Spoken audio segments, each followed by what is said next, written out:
And also along Columbia Pike, we had some proposed amendments for the Columbia Pike form-based code.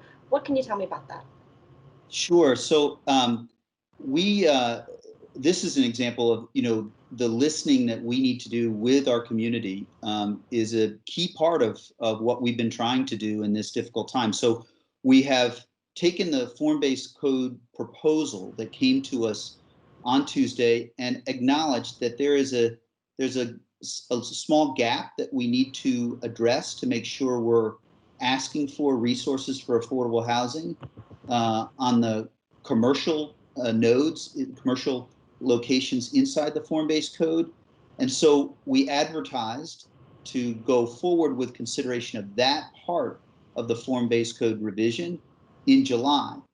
But we had heard a lot of feedback from a number of stakeholders with respect to changes to the residential part of affordable housing, financing and affordable housing as a part of development. And that we really had heard some concerns. And so we delayed that consideration till October so that we can, in this time where we're all on Zoom and Microsoft Teams all the time, and that is a good way of connecting, but we felt we really needed that additional time to really think through that component of the form-based code. So I think it was the right step to listen to our community's concerns and work to get it right as we make those changes in October and November. Yeah.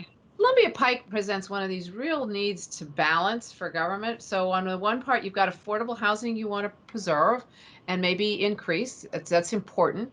And on the other hand, you want to revitalize the Pike and get it to be a healthy, thriving commercial area as well and residential area. So, there's this balance back and forth about what we're doing. And I'll just so folks, one of the things I learned when I got on the county board some time ago, I hadn't heard RTA. We request to advertise. New concept to me. So we are advertising, all the information's out there, and we're saying we're going to talk about it at this time. So as Matt said, for the commercial area, we're pretty comfortable with that. We'll talk about it, decide in July. Although we can always decide not to decide, which we have on occasion done when things get really complex. And then on the other, with the residential, and that's an issue of, how affordable should it be? That's going to be put on into October, and there's lots of times for people to talk about it in many ways, and hopefully we'll have a really good discussion by the time we get to October.